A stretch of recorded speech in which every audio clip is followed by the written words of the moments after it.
Bonjour, je suis Abigail, militante activiste pour déstigmatiser la santé mentale sous le nom de voyageuse au naturel sur les réseaux sociaux et j'en suis au Parlement européen dans le cadre des élections européennes qui auront lieu le 6 et 9 juin.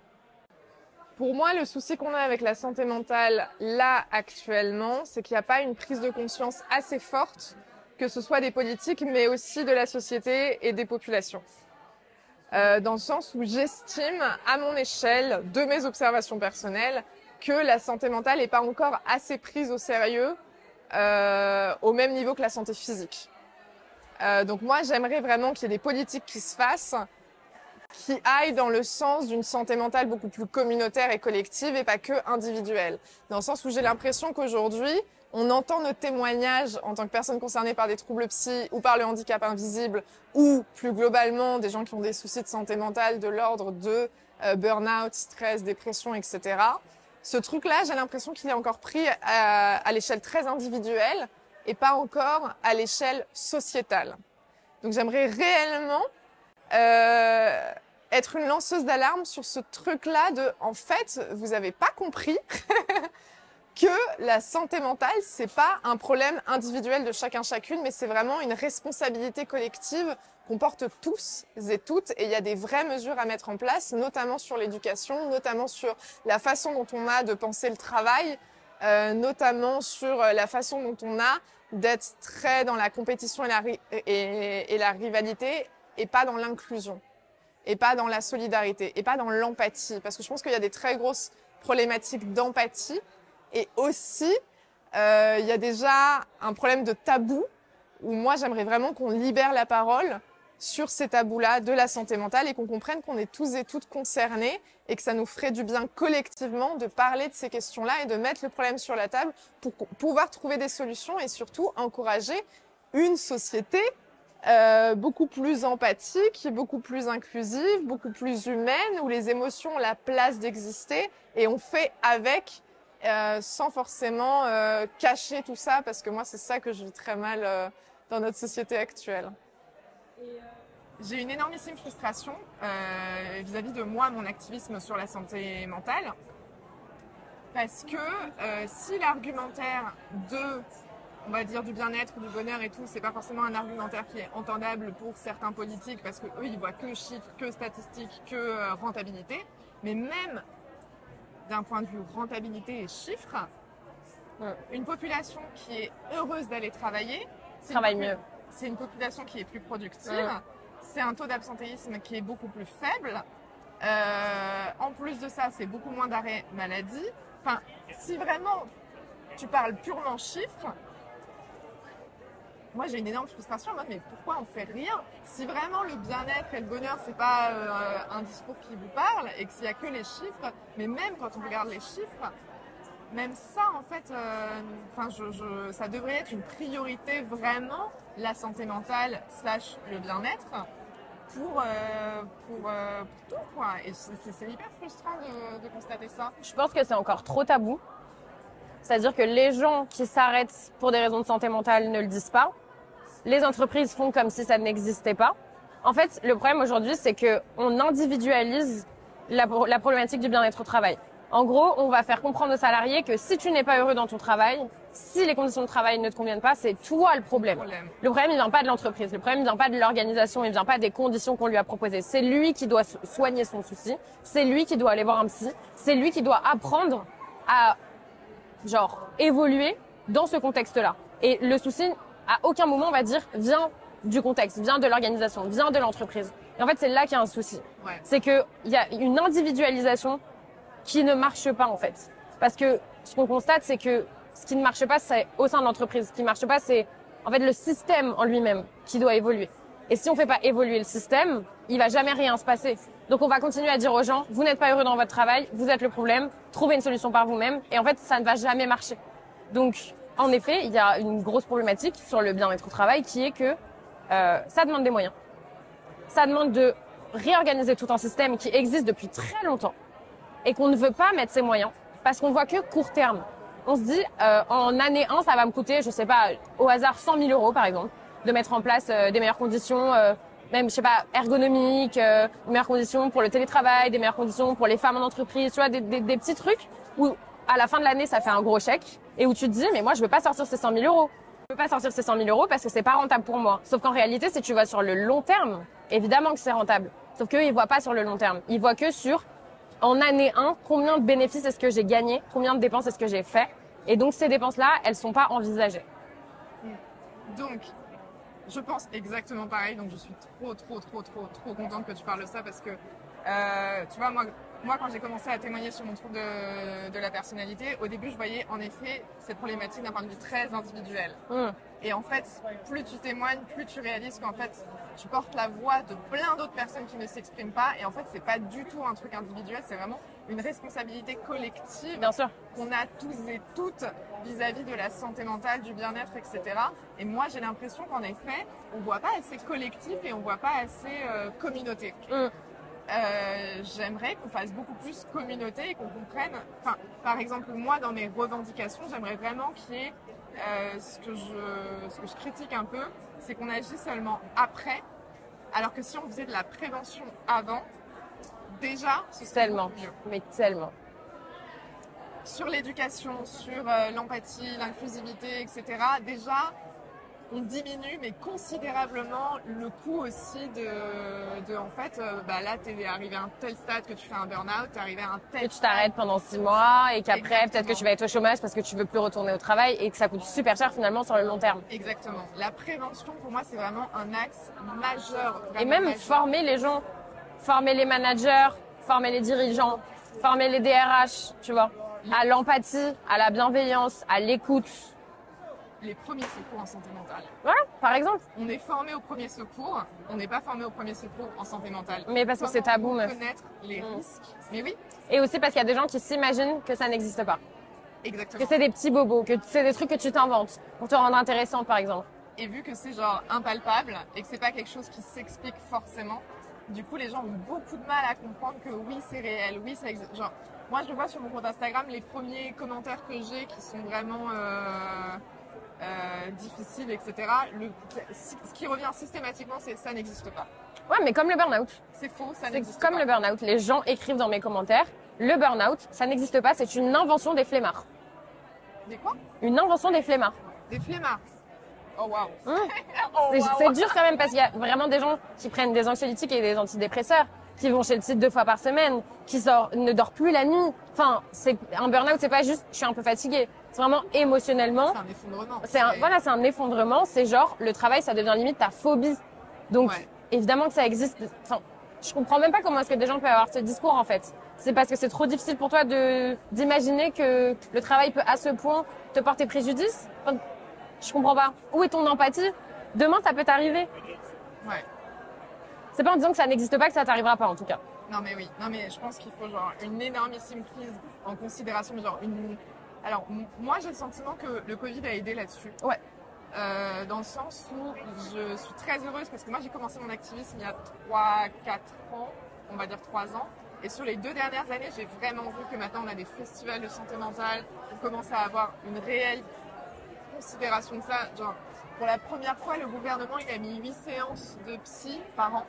Alors c'est très largement insuffisant, mais l'air de rien, c'est quand même la première fois qu'on a des vraies politiques là-dedans. Ça commence, je trouve, à se faire. Il y a un tabou énormissime qu'il faut absolument briser, et sur énormément de choses, des trucs d'inclusivité, des formations aussi pour que la santé mentale soit autant considérée que la santé physique. Complètement. Et que ce soit beaucoup moins tabou et qu'on puisse parler justement sans forcément être discrédité, tu vois, parce que je trouve qu'il y a aussi cette problématique vis-à-vis des personnes qui ont un handicap invisible.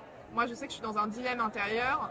Alors moi, j'assume pleinement, parce que je pense aussi que maintenant que je me suis exprimée, j'ai pas d'autre choix d'aller à fond et d'assumer. Mais pour les personnes qui ont des handicaps invisibles, tu vois, durant les entretiens d'embauche, t'as tellement peur d'être... Je reçois tellement de messages sur ça. Ah non, mais bien évidemment. Tellement de messages sur ça. Salut, je passe un entretien demain, j'ai un handicap, est-ce que je dois le dire? J'ai trop peur de ne pas me faire recruter à cause de ça. Ouais, grave. Mais c'est trop courant. Les gens ont peur alors qu'il y a un truc qui s'appelle le droit du travail. En fait, comme la discrimination à l'embauche, tu peux difficilement la prouver et que c'est un truc qui est quand même très répandu, les gens ne disent pas qu'ils ont un handicap invisible. Ou même un handicap visible que peut-être tu vois que sur le long terme et au premier entretien, ça se voit pas, tu vois. Mais oui, alors que pourtant, tu as besoin d'avoir des aménagements. Oui. Et ça, c'est très concret. Complètement. Mais justement, ils ont peur de demander ces aménagements parce qu'ils ont peur que l'employeur dise « Ah, vas-y, relou, je préfère prendre quelqu'un qui a aucun problème. » Tu vois. Ouais. Et tu vois, moi par exemple, la reconnaissance d'adulte handicapé, j'avais beaucoup trop peur de le faire. Ça a été des grosses discussions. J'étais en hôpital psy, il y avait les psys, l'assistance sociale et tout. Et en fait, on m'a expliqué que c'était plus avantageux pour un employeur d'avoir une personne qui a la reconnaissance d'adulte handicapé plutôt que d'avoir un employé qui fait un arrêt maladie tous les 6 mois pendant genre une très très longue période de temps. Parce que moi, c'était ça que je faisais. Ok. Et ensuite, on m'a expliqué que c'était une protection, que c'était dans mon avantage, que j'étais pas obligée de le dire, etc. Mais tous les arguments qu'on doit mettre en place pour pouvoir faire valoir nos droits, parce qu'en fait, c'est ça, c'est faire valoir nos droits en tant que personne avec des troubles psychiques. C'est genre, en fait, on est protégé, on a le droit à cette protection. Mais faire les démarches et tout, parce qu'en plus, c'est stigmatisant. Enfin, il y a un truc un peu stigmatisant de dire que tu es un adulte handicapé et tout. T'es là, waouh, mais c'est tellement difficile ce qu'on nous demande. Et c'est ça aussi, moi, que j'aimerais qu'on change. Je trouve que ça fait beaucoup de responsabilité sur nous. Ok, c'est à nous de faire les démarches, c'est à nous de se remettre en question, c'est à nous de porter cette étiquette d'handicapé, etc. Et j'aimerais vraiment que ce soit un truc genre, pareil, collectif, en mode, je sais pas, que systématiquement, un entretien d'embauche, je dis n'importe quoi, mais que systématiquement, à un entretien d'embauche, on me demande, est-ce qu'il y a des aménagements qu'on pourrait mettre en place pour que vos conditions de travail soient agréables pour vous et soient pas, pour que le long terme ça tienne, quoi. Est-ce qu'il y a des choses, est-ce que je sais pas, on pourrait faire preuve de plus de flexibilité. Donc vis-à-vis de la flexibilité, vis-à-vis aussi, et il y a aussi quelque chose où je trouve qu'on est vachement recruté sur nos compétences. Complètement. Alors que moi je trouve qu'il y a un truc sur lequel j'estime que ça s'apprend. Tu vois, genre un métier, ça s'apprend. Complètement. Par contre, quelque chose qui s'apprend pas, c'est le savoir-être.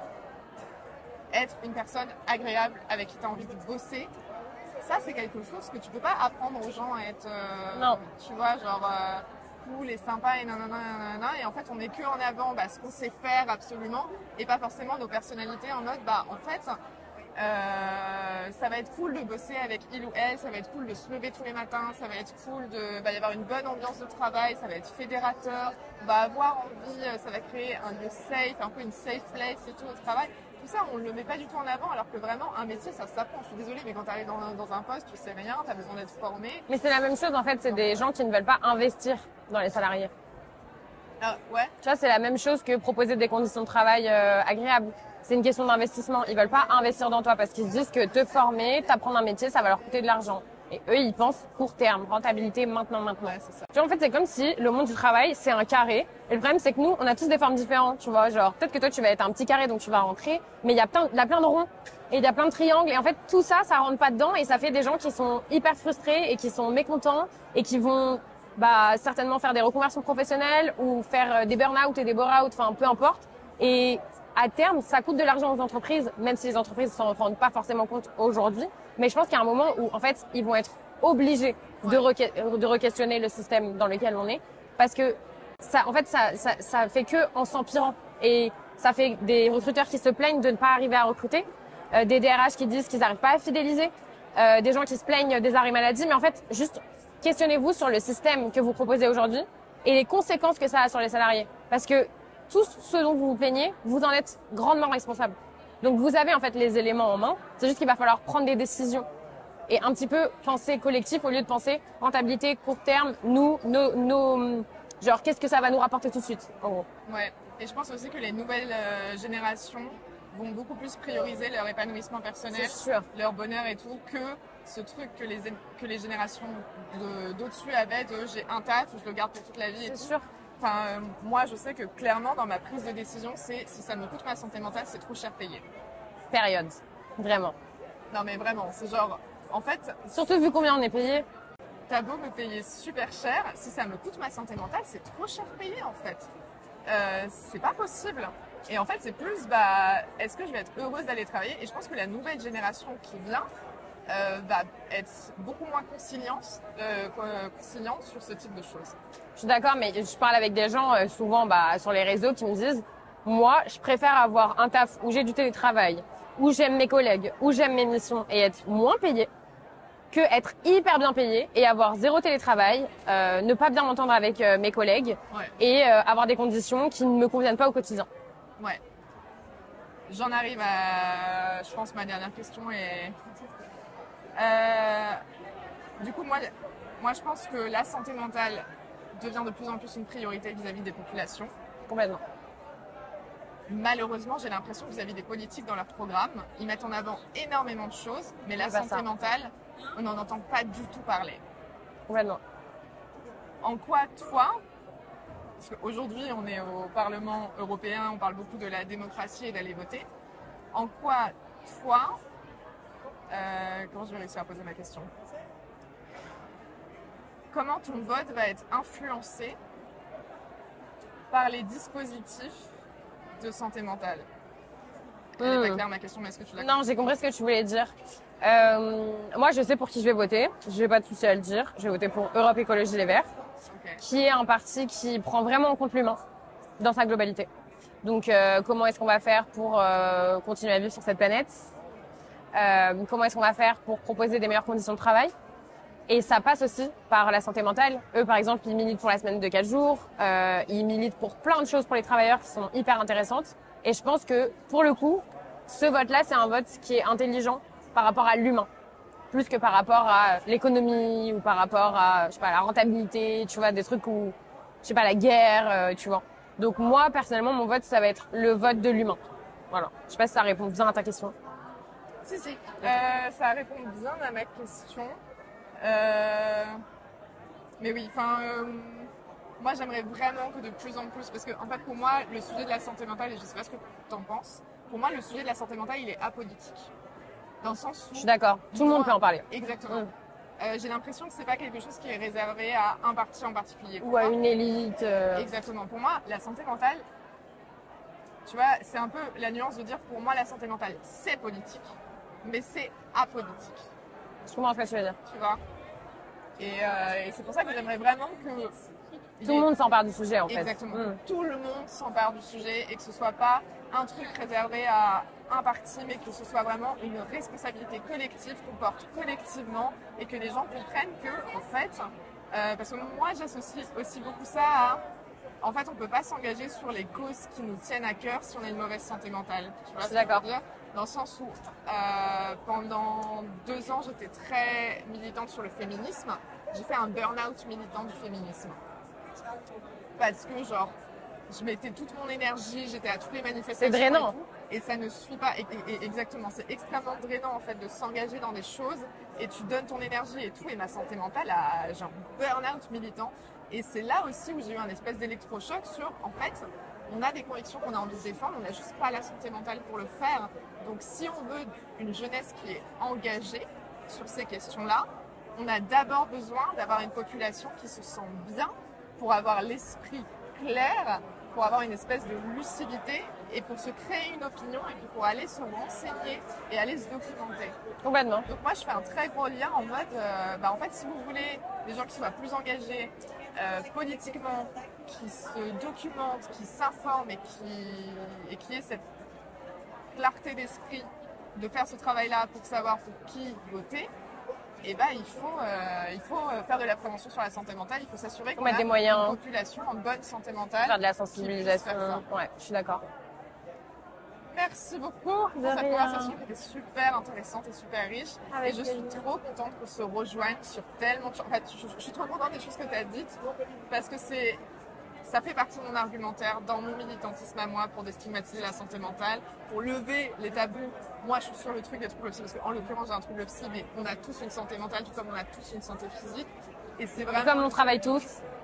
Tout comme ça se rejoint. Mais oui. Nos causes se rejoignent. Et moi, je sais que la problématique, c'est que j'ai beaucoup de personnes qui m'écrivent sur Instagram qui sont précarisées, qui ne trouvent pas de travail ou qui n'arrivent pas à maintenir un travail et qui ont même une phobie de l'entreprise. Ouais, je sais. Parce que c'est maltraitant. Genre, je pense que les gens se rendent pas compte à quel point c'est de la maltraitance pour les personnes. C'est soit tu rentres dans le système de force, mais tu te fais tellement violence et tu dois sacrifier ta santé mentale pour le système, pour être productif, pour être tout ça. Et du coup, ça fait des gens complètement hors système qui ont en plus de ça la volonté de travailler. Parce qu'en fait, il y a aussi dans le rétablissement de la santé mentale, il y a le fait de trouver sa place dans la société et de se sentir utile. Et ça, c'est quelque chose où dans le rétablissement santé mentale, en plus de ça, c'est positif. Tu vois, genre, on a envie de se sentir utile à la société, on a envie de faire des choses, on a envie d'un... Mais c'est hyper contradictoire ces deux trucs. Ça sacrifie et du coup ça nous met complètement hors système, mais malgré nous. Et ensuite après, bon là je fais des généralités, mais ensuite on nous reproche du coup vous faites rien parce que vous profitez que des aides de la France et que vous n'êtes pas inclus dans le système. T'es là, mais en fait on demande que ça d'être inclus dans le système, parce que j'ai eu la conversation avec mon psychiatre. Quand tu es au chômage, tu te sens plus du tout utile, et en fait pour ta santé mentale, tu te sens totalement délaissé, totalement inclus, inutile, ton estime de toi elle chute, je veux dire ne rien faire vraiment et ne pas avoir de but et pas avoir de motivation et ne pas se sentir évoluer aussi personnellement. C'est difficile pour plein de gens. Contrairement à ce que certains racontent en mode les gens sont tellement heureux d'être au chômage et de piquer l'argent de nos impôts. Non, les gens sont malheureux. Et d'ailleurs, j'ai écouté un podcast il y a pas longtemps, si tu veux, je t'enverrai, d'une nana qui travaille chez France Travail, une conseillère, qui disait les gens ne sont pas heureux d'être au chômage. Les gens, ils cherchent un travail à tout prix. Genre, juste, ils n'y arrivent pas, mais personne ne se contente du chômage, en fait. Les gens sont au chômage, je pense à 95%. Parce qu'ils n'ont pas le choix. Mais oui, et tu vois, moi dans mon diplôme, parce que du coup j'ai eu un diplôme universitaire en rétablissement en santé mentale, et sur les trucs du rétablissement, reprendre une activité au sein de la société, ça participe au rétablissement de se sentir inclus. Ouais, bien sûr, mais ça m'étonne pas. Ça m'étonne pas. Mon psychiatre me dit que les patients qui sont au chômage, c'est des patients où tu te sens totalement... franchement, ton estime de toi, t'es là en mode mais je sers plus à rien, quoi. Et en même temps, moi je sais qu'il a fallu vraiment que je prenne un an où je me suis dit mais en fait je ne peux pas travailler. Ça je l'entends. Mais oui, parce que j'ai fait genre 4 mois d'hôpital psychiatrique. Si j'avais eu un taf, j'aurais pas pu, pareil, tester tout plein de médicaments, avoir des effets secondaires et tout. C'est quand même une réalité de moi, je sais, j'ai pris un an dans ma vie, c'était un peu un investissement sur le long terme, en mode je suis tout le temps en suradaptation à mon environnement et aux autres, ça a créé les urgences psychiatriques, des effondrements à répétition, je peux plus continuer comme ça, et c'est aussi faire une pause de un an, prendre soin de ma santé mentale pour pouvoir retourner dans le système et puis pour pouvoir aller mieux, etc. Mais c'est fou qu'on en soit arrivé là, en mode je sais pas si tu vois ce que je veux dire. Si, je vois totalement ce que tu veux dire. Mais ouais, voilà. En tout cas, merci beaucoup. Bah de rien. Oui, je peux te faire un câlin. Mais oui. Ça fait trop plaisir.